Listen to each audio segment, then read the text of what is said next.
Good evening and welcome to the National News Broadcast, and we are going to take you through the stories from home and around the world. I'm Natalia Veeravaradhanan. Good evening, I'm Clifford Richards. First of all, we take a look at the headlines. The President says that courageous decisions will be taken for the speedy development of the tourism industry. All unemployed graduates will be given jobs from the 1st of March. Another 10,000 students eligible for university education. Another voice tape of Ranjan discrediting religious beliefs has been presented to the media. Permission to cultivate other crops in barren lands without water. Signs of a strong explosion in the Taal volcano in the Philippines. And we move on to the news in detail. President Gotabaya Rajapaksa reiterates that he is prepared to take decisions without fear to develop the tourism sector. Well, the aim is to earn an income exceeding $10 million by 2025. The president has instructed the officials to prepare plans in this connection today. Attention was focused on measures to be taken to resolve problems and uplift the industry at a discussion at the presidential secretariat.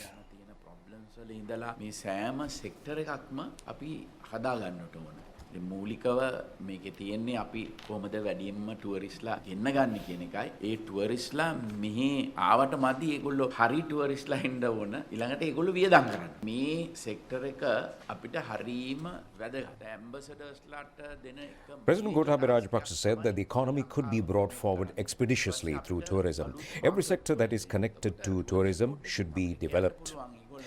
He also said that a major task given to the ambassadors is to promote Sri Lanka and to find new markets in the other areas overseas as well. Well, the Tourist Board would be able to identify the most important countries connected with tourism.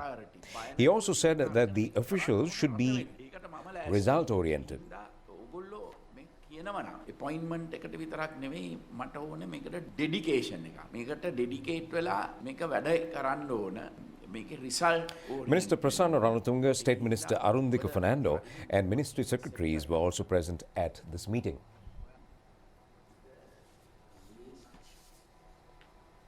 A high-ranking delegation of China, Russia and the USA is scheduled to arrive in the island tonight and tomorrow.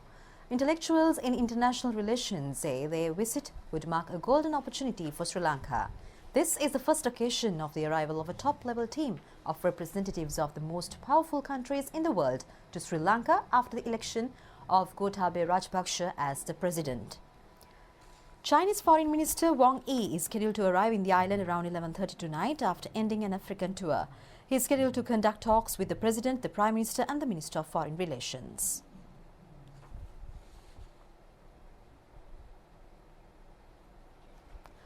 Russian Foreign Minister Sergei Lavrov is also scheduled to arrive in Sri Lanka tomorrow morning. He is also expected to conduct talks with the President, the Prime Minister and the Minister of Foreign Relations. It is only after 10 years that a Foreign Minister of Russia is engaged in a tour in Sri Lanka. U.S. Deputy Assistant Secretary of State for Central and Asian Affairs Alice Wells is also scheduled to arrive in the island tonight. She is expected to conduct talks with the political authority and civil society activists during her two-day visit. The arrival of these high-level delegations, high-level state delegations from Russia, China and the US, all these countries deem Sri Lanka important for their own national interests.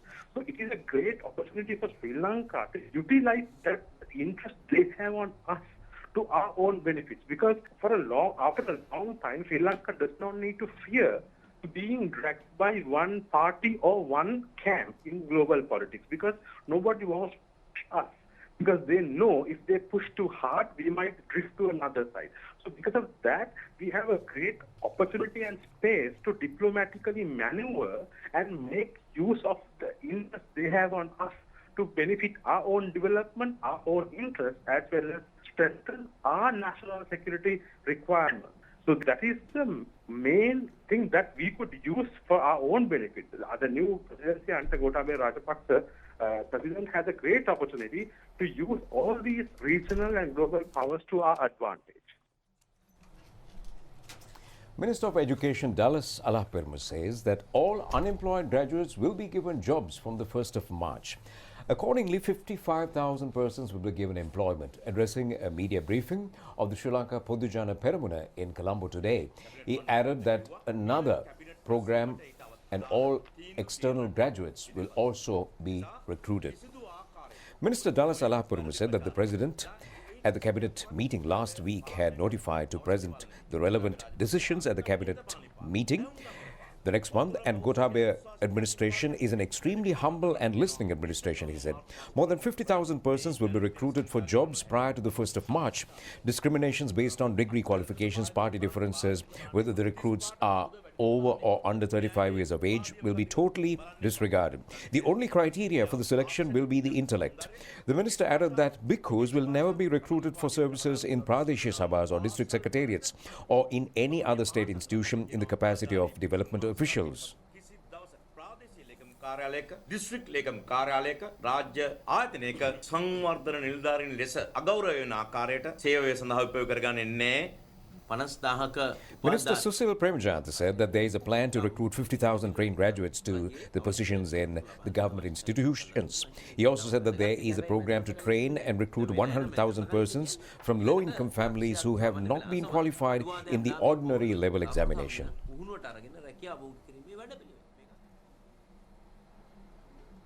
Minister Bandula Gunawardena says that it is hoped to admit 10,000 more students to universities this year. He made these remarks at a discussion at the National Institute of Business Management today. According to the results of the GCE Advanced Level Examination of last year, 181,000 students have been qualified for university admission. However, only 30,000 of them will become eligible to pursue university education. The minister further said that the number of students to be recruited to the NIBM will be increased by 1,500. Minister Bandula Gunawardena said that the institution, which was under the Ministry of Vocational Training, has been taken over by the Ministry of Higher Education. Attention has been focused to provide facilities to admit a further 1,500 students to the institute this year. He also said that attention has also been focused how to utilize the Mahindodaya Technological Laboratories to enhance the quality education.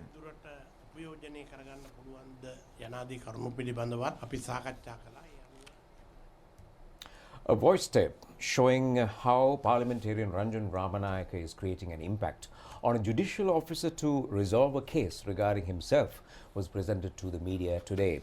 This presentation was made at a media briefing of the Singhale organization. General Secretary of the Singhale organization, Venerable Madille Panyalokotera, said that this voice tape could be created and related to court case on deceiving an innocent woman after robbing her properties. Good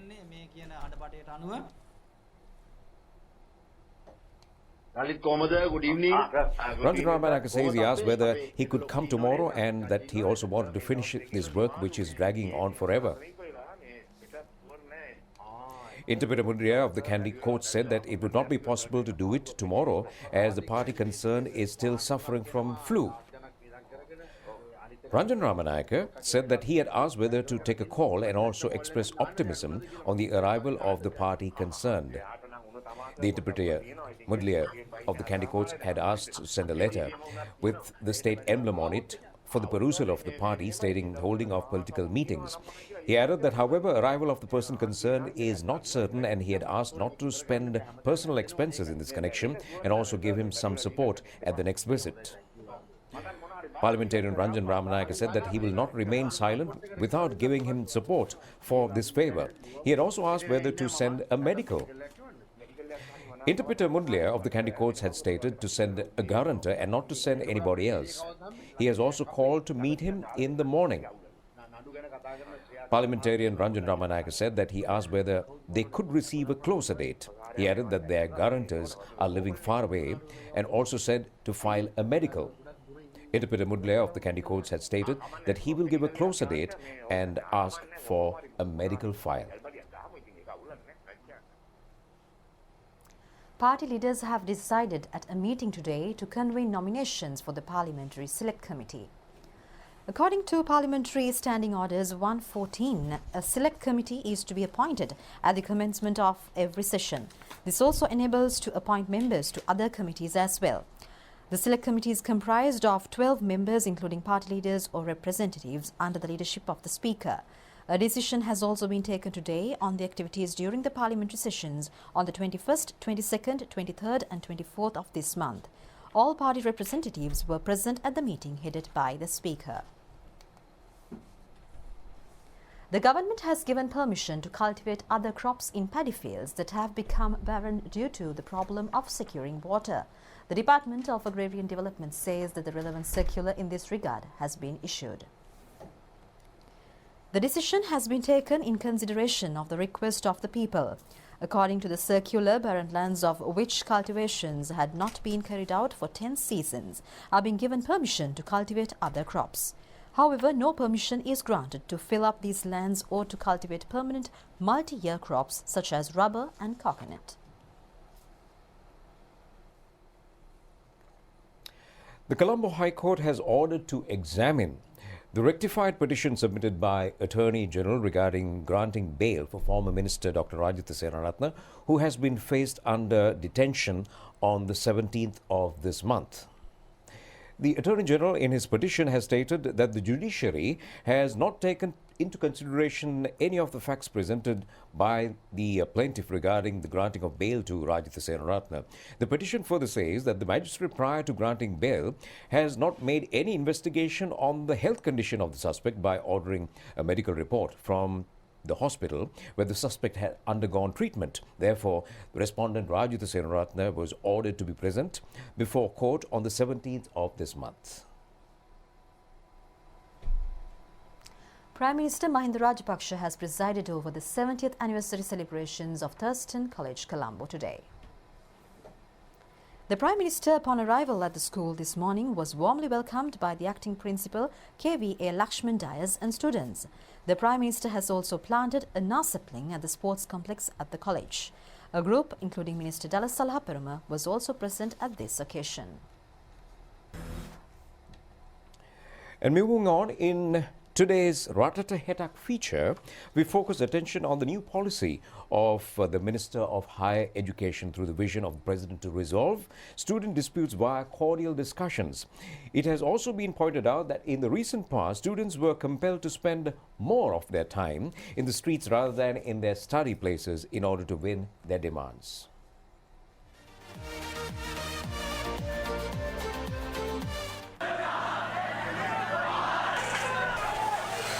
A strong discrepancy in the political culture as well as in the state administrative tradition was not to listen to the younger student community. The institution that had made available on their behalf did not become sensitive to their problems. Therefore, an impression had been given to the society that university students are a group of agitators.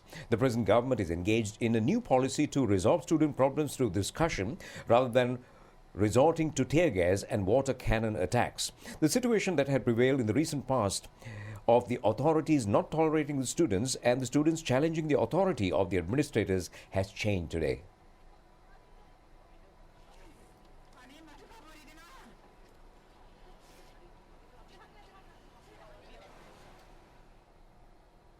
A protest was held centering on a dispute at the University of Aesthetic Studies on the 7th of this month.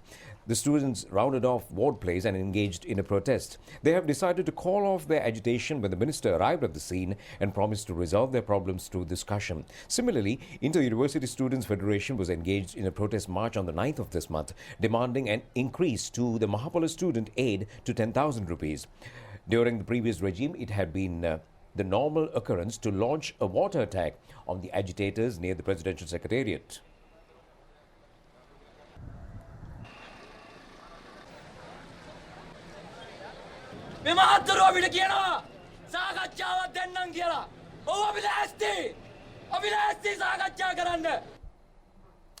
However, at this month's agitation, a totally different occurrence had taken place.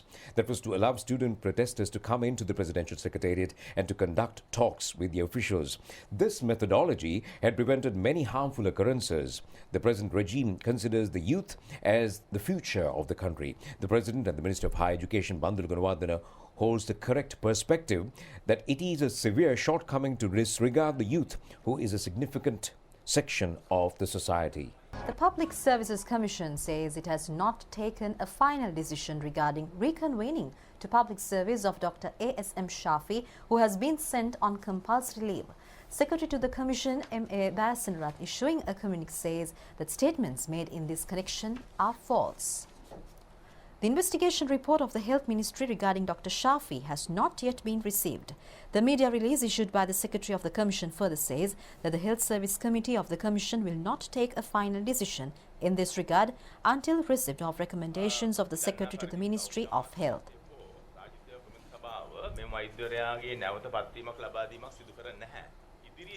Director of the Kurunegala Teaching Hospital, Dr. Sarath Veerabandara, says that he believes that justice would be granted to the mothers who were subjected to discrimination as a result of Dr. Shafi Shihabuddin incident. Director of the Kurunegala Teaching Hospital, Dr. Sarath Veerabandara, says that neither the Ministry of Health nor the Public Services Commission has not given another appointment to this physician.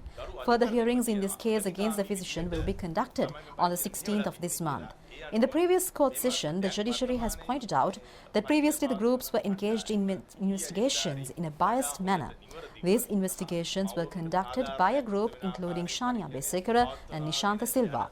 It has also been pointed out that the present team of investigators would be able to conduct their activities in a more fair and correct manner. Two media briefings of the United National Party were conducted today with the participation of UNP MPs. Two opinions regarding party leadership were expressed on this occasion. Parliamentarian Harshana Rajakarna said that the majority hold the view that Sajith Premadasa should receive the party leadership. A decision in this connection is scheduled to be reached next Thursday. Professor Ashu Marasinghe said that there had not been an existence for any party which broke away from the UNP. He added that the problem is not concerning leadership but on a program to attract the Sinhala Buddhist Foundation, the middle class and other groups that had abandoned the party. Minister S.M. Chandrasena says that firearms were given to the wildlife officials to chase away the elephants and not to kill them.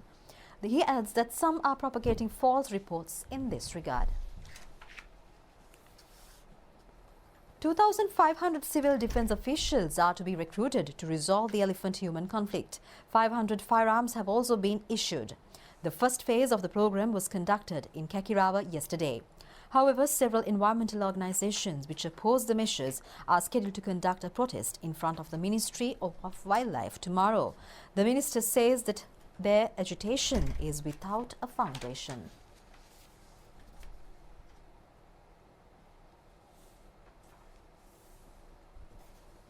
A protest was conducted at the Duma Junction in Akiriya Road in Madosima, Badulla today. Well, the agitation was based on several factors, including obtaining new buses in the place of dilapidated buses. Around 200 agitators have dispersed after receiving an assurance from the Badulla depot manager, who arrived at the place of protest, and he promised to provide solutions to their requests. An SLTB bus travelling on the road where the protest was held met with an accident when it fell into a precipice in Maligathan. Recently, 8 persons were killed and 42 injured in the accident. Among the requests of the protesters, other than receiving new buses, were receiving compensation for the injured and repairing the dilapidated road.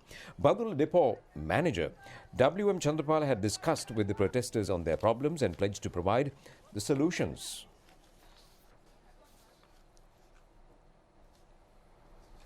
New heads have been appointed to several institutions, including the Department of Excise, and some of the new appointees have assumed duties today. Ebo Deragama has been appointed as the Commissioner General of Excise. He is scheduled to commence duties tomorrow.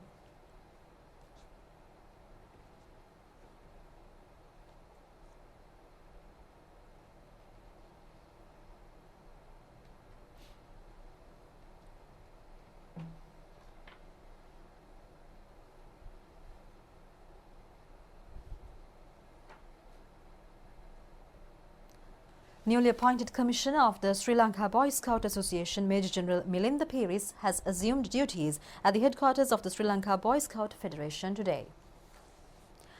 The newly appointed Vice Chairman of the University Grants Commission is Senior Professor Janathabe Wickremaliyanage, and she has also commenced duties today. Well, large groups of people have arrived today as well to pay their last respects to the late veteran drama artist Dr. Jayalat Manoratna. The funeral is scheduled to be taking place at the public cemetery in Borlasgamu next Wednesday. Dr. Jayalat Manoratna, who has rendered an indelible service to the local stage drama, was responsible for several popular plays. He was ailing for some time and passed away yesterday, this last morning, at the age of 71 years.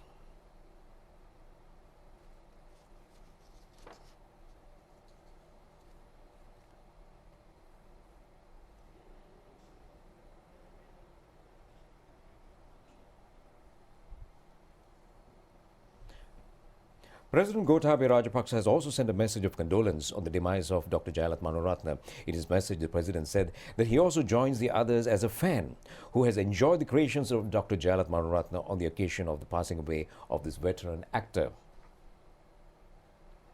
And on the stock update for today, the all shares price index closed at 5,980.67 points, dropped by 6.88 points, and the S&P SL20 index closed at 2,816.98 points, also dropped by 13.78 points at the end of trading of the Colombo Stock Exchange today. And turnover was over 1,075 billion rupees. Here's a summary of market details of the Colombo Stock Exchange today.